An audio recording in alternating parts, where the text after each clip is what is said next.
What's going on, everybody? It's your boy Chucky from Shook Earth Media, and today we're talking about The Walking Dead, Dead City. This is the 4th episode, and this is a suspense-building episode. This is the episode where Maggie and Negan team up with the new crew that we are with in Manhattan, and finally have a show-off with the Croat. But it turns out in this episode that they were set up to fail, and there was a big zombie trap waiting for them. So overall, I think I like this episode, and I think the suspense building works, and I really like the final showdown between Negan and the Croat. Now, of course, there are some little things that I think could have been done better, but overall, it's a pretty good episode, and for once in a long time as a Walking Dead fan, I am excited for the show each and every week, and I look forward to it. So let me know what you guys think in the comment section down below. And with that, we're just going to break into the breakdown. So we start off with a flashback scene.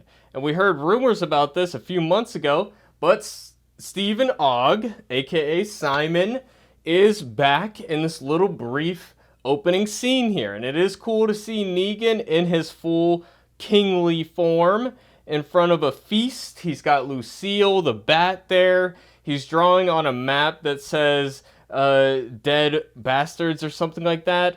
And I'm not sure what that map is. I'm sure if I went back to earlier Walking Dead seasons, I would know. But I don't know if that's him drawing a map of the kingdom or something.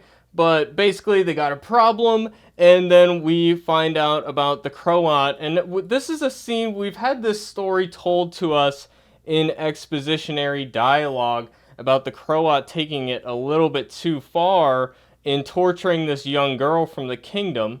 And it turned out that she was in fact sent by the king. And there's this kind of final argument. So I don't know if we're going to be getting more flashbacks this season. I would be down for that.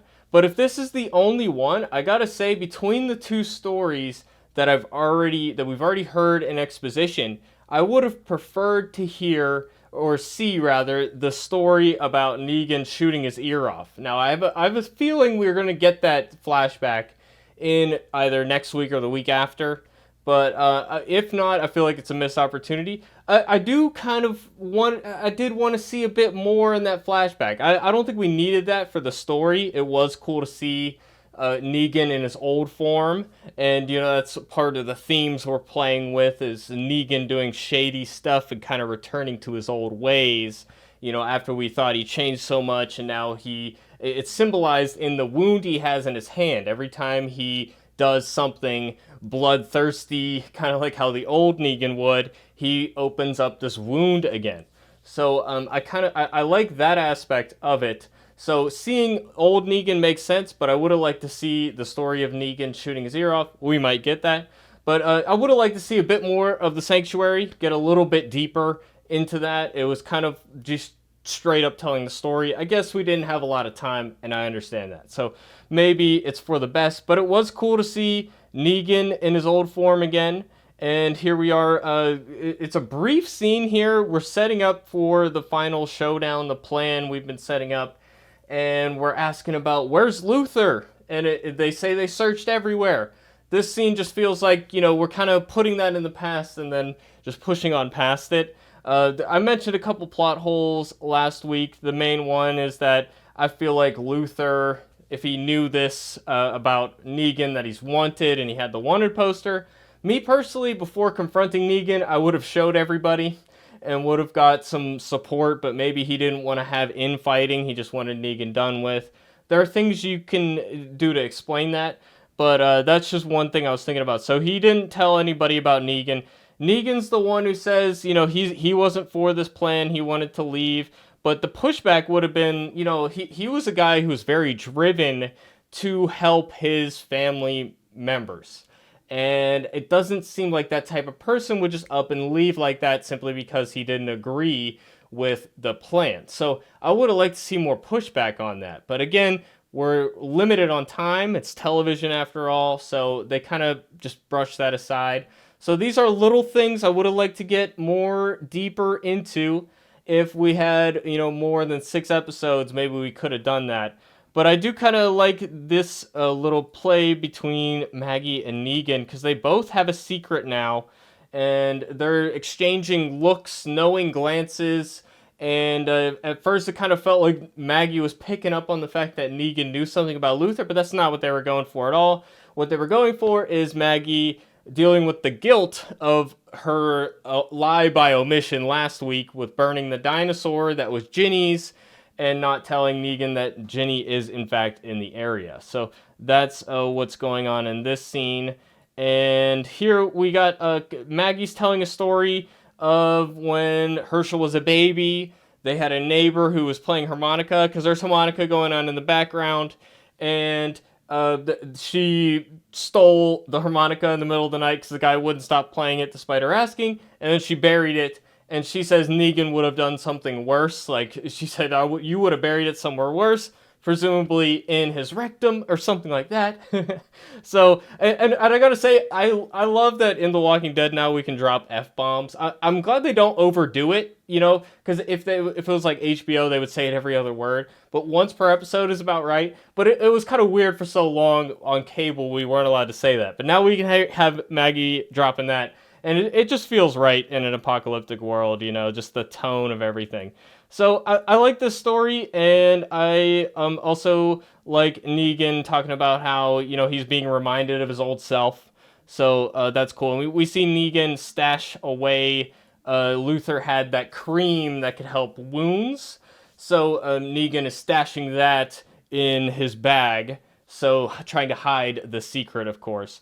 And then we get some cool CGI shots of the foggy city, setting up the tension. I think the music does a good job of building that up over time. It's not too over the top. I really love these grungy visuals. Here we got rusty subway entrances.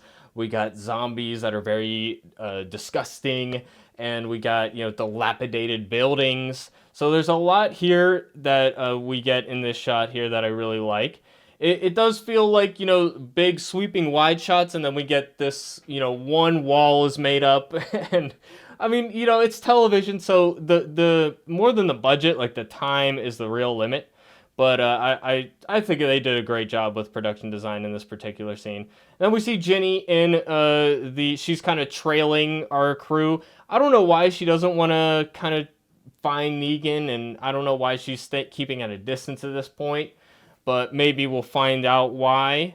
But I would think, like, you know, despite the fact that she saw Maggie burn the dinosaur, she would want to get to Negan at this point, you know, considering that was her whole goal in coming here. But now we're in the subways, and we got these really gross-looking zombies. You get to see the bones, and I like this. Of course, we spend a lot of time in subways, the beginning, the premiere of the final season of the original show, so it's a bit repetitive. But I do like that it feels distinct in its own right in this particular episode here. So I think it looks pretty good. I'm liking it. And we're looking for basically a hidden kind of entryway that Tommaso, his grandfather, knew about because he worked on building the new Penn Station. So that's where we're going. And they don't show a lot of it. They just kind of cut to it because we already talked about it last week. But we find these rooms where Tommaso was tortured and where he said that Maggie's son Herschel might be. Of course, you know, we have a fake out. We got a zombie who looks like Herschel from a certain angle. And the only thing is, as the audience, we know already that this isn't where Herschel is because we've seen his particular spot. I mean, of course they could have moved him, but we go into the scene knowing Herschel's not going to be dead, and also that'd be kind of cheap if he was dead already. But it's of course seeing how Maggie reacts to it. So you know, it's a good scene here, good aesthetics and everything, and then we're setting up our next plan where Negan's going to draw out the Croats, and then the rest of the crew is going to go in while Maggie steals a car. So all of that makes sense. It feels like a pretty simple plan and not a lot of contingencies. And they're not worried about where are the guards located, where are the sight lines, do they have cameras. There are a lot of things I feel like they should have maybe considered that they didn't end up considering. You know, I would have wanted to stake the place out, want to watch how the guards do their routines, when's the change, what's the schedule. These are the type of things I would have been looking for in a scene like this, but we're just kind of brushing into it. We're rushing into this. And it does feel like, you know, when the trap is set up at the end, it's because they didn't really do enough prep work.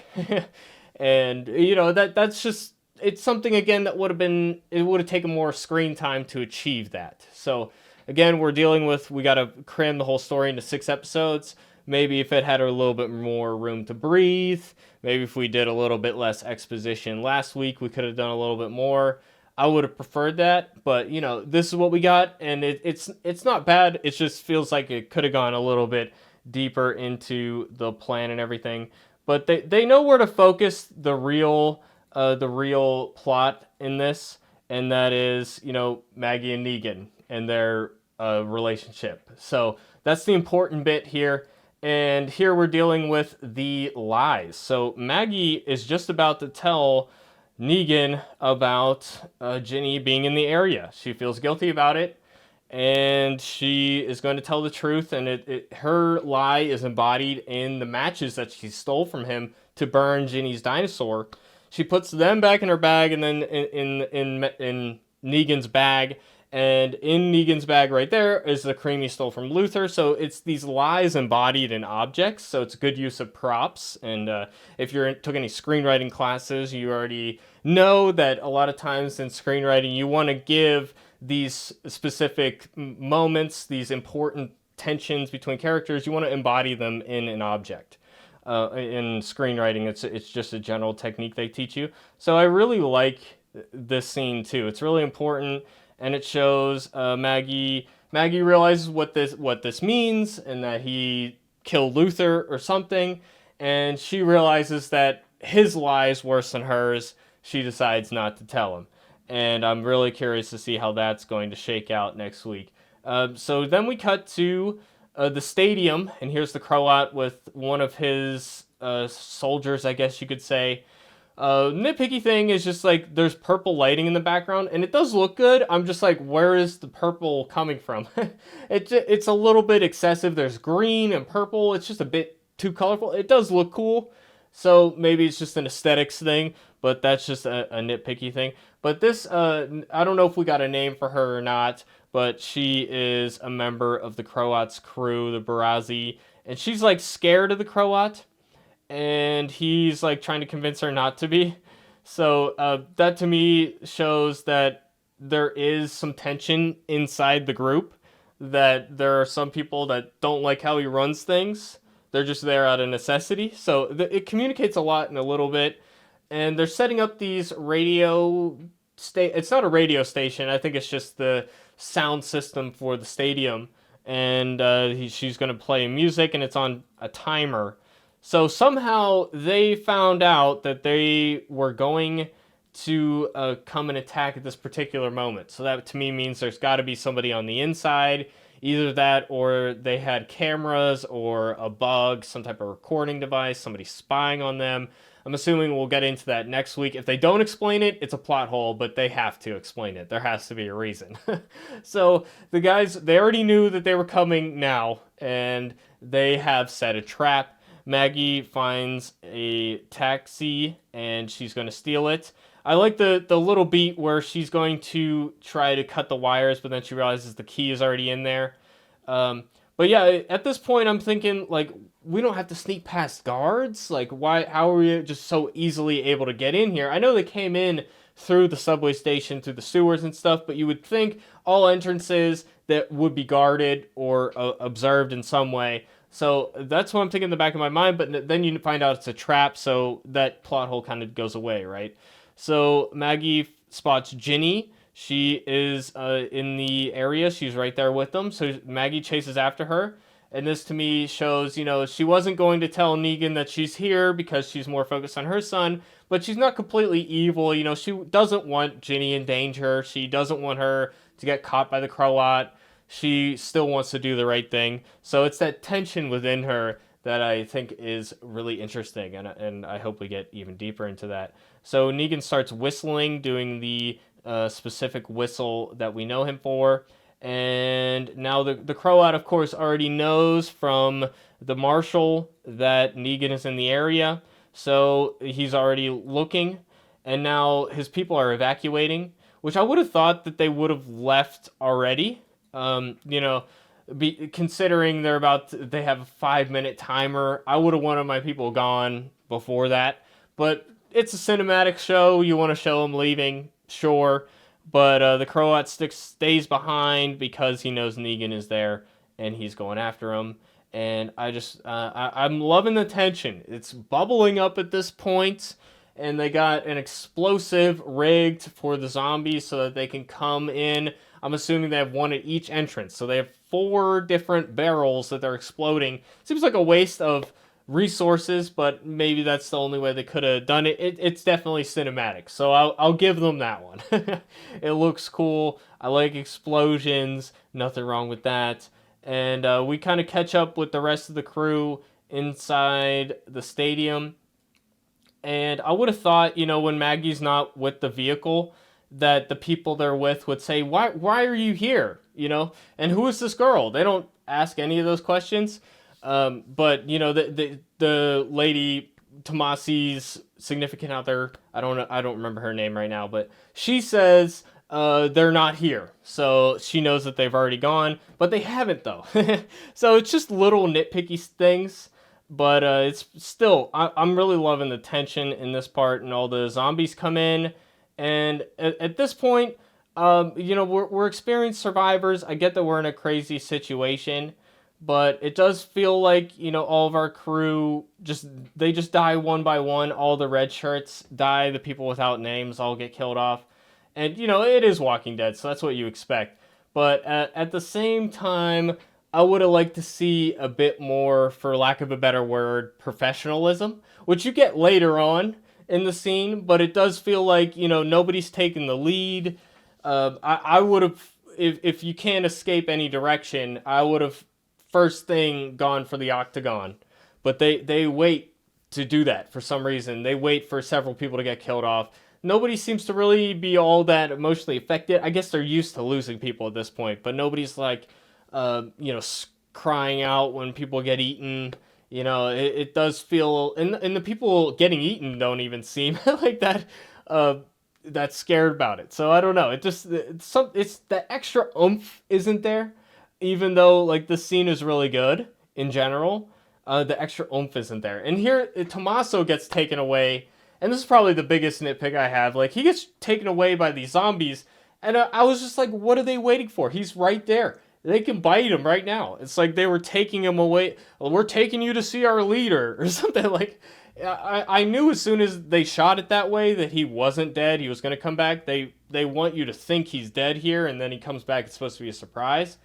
I knew as soon as they shot it this way that wasn't going to happen. So I don't know. Maybe I'm just too good at reading the show and franchise at this point, but it just is a bit. I don't know. It was sloppy in the execution, in my opinion. But I forgot to mention earlier in the episode, you see Tommaso and the girl that he's with, you see them kissing, and I'm like, okay, one of them's going to die this episode. It didn't quite happen, but guarantee you one of them's going to die before the end of the season. So you already know, anytime somebody shows kindness to another person, that means they're about to die, okay? So we might need to do a video about why that is. It's from the writer desiring a good send-off for the character. It's not like, oh, we give the character a happy moment, we need to kill them now. It's the other way around. So maybe that'll be a separate video on its own. But I'm really loving the stuff with the Croat this week. That's my favorite part. Negan. I do feel like Negan kind of just got caught in a way that it felt like he should wait it out, but he thought he had his moment to escape, and the Croat spotted him. I don't know, something else. I would have liked something else, but that's okay. So Negan is running up these spiral staircases, and this is when Maggie, now they're in the octagon. Ginny was the one who was smart enough to go in the octagon, and now Maggie is like, we can use these pads, and we do the trick that we've seen them do in the Walking Dead main show where they have a formation and they're fighting back against the zombies. You know, we've had in the series finale, we had them using police shields with the climbers. And prior to that, back when Rick was still in the show, we had them practicing the formation and stuff. So I like seeing that again because, you know, again, they are, for lack of a better word, professional zombie killers at this point. So I like seeing that. And here we're building up to the big scene at the end with the Croat. Now the rest of the red shirts with Maggie end up dying, of course. Everybody who doesn't have a name ends up dead. So we're keeping it simple. And, you know, I guess we're hardened survivors at this point. But now they had a whole family, and now they really are just on their own, just the two of them. You would think that they would be much more panicked or something. I don't know. It's something about it just doesn't feel right. I'm not sure. But I really like this scene up in the rafters here with the Croat. He finally spots Negan, and they have a standoff with the drill weapon things. And, you know, I like the kind of the spin on it where the Croat's like, you thought that I would be mad about the ear, but you're not, or he's not, rather. I'm not out to get you. And he's almost trying to get Negan on his side. Now, whether most likely he was lying to get Negan to do what he wants, and he's going to capture him and try to get information out of him, like he does with everybody. So that's, to me, what he's really trying to do. And Negan, I think, reads that because he knows him in the past. So, yeah, I really like this scene here. And then the Marshal comes out. He brings out the Marshal, and the Croat's like, I'm going to kill the Marshal for your own good. And really, I think it's a double... It's really for his own benefit that he does that. Trying to get Negan to trust him so that he can... in my opinion, he's going to kidnap Negan and torture him to get information and see what he knows, because that's what he does. But he wants to kill the Marshal anyway, because the Marshal pretty much told him everything that he could want to know. And he doesn't want the Marshal going back to his people in New Babylon and telling him where he is. So he's got to kill him eventually anyway. The Marshal's not going to join him. He kind of proved that. Even though, you know, he passed the Croat's test with the stadium fight that he had last week. But at the same time, I don't think that the Marshal's going to be joining the Barazi. So he throws him over, but Negan pulls him up and pulls him to safety.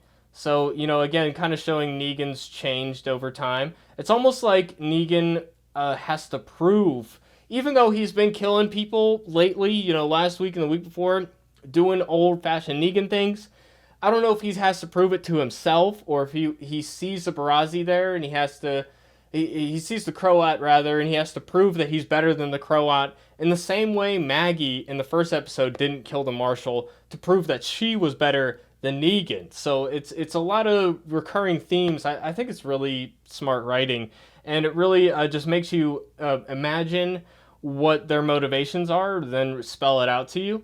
But in my opinion, Negan's like, in reality, I think he knows the logical thing to do would be not to let the Marshal live, but and definitely not to end up in a room alone with the Marshal. But, you know, he has to prove that he's better than the Croat. So now the cliffhanger with Maggie and the people that she's with, Tommaso, they're going into the sewer to survive, and I'm assuming we're going to see the awesome-looking zombie we saw in the trailers. But the zombies are about to come in. They block the door. They're going in the sewer line. And even though there's methane down there, so we know that there's, you know, methane from all the dead bodies. I covered in a short, by the way, why that's kind of silly, making methane gas from dead bodies. It's not really a thing, not realistic. But from a thematic sense, I can look past that. Although I do like that The Walking Dead is supposed to be a grounded universe. But I covered that in the short. I'll link it in the iCard so you can see it. But I like that we leave everybody in peril. You know, I think it's great. You know, we got the Marshal, of course, taking Negan's gun. I would think that Negan would be smart enough not to drop his gun so that the Marshal can grab it. Even if he trusts him to a certain degree, you know, he definitely is not expecting this to happen. But just me speaking, if I saved the Marshal, I'm not letting him out of my sight. I'm not dropping my gun. It just seems like not a Negan thing to do. And I don't know if it's supposed to be like seeing the Croat kind of made him want to distance himself from his old past.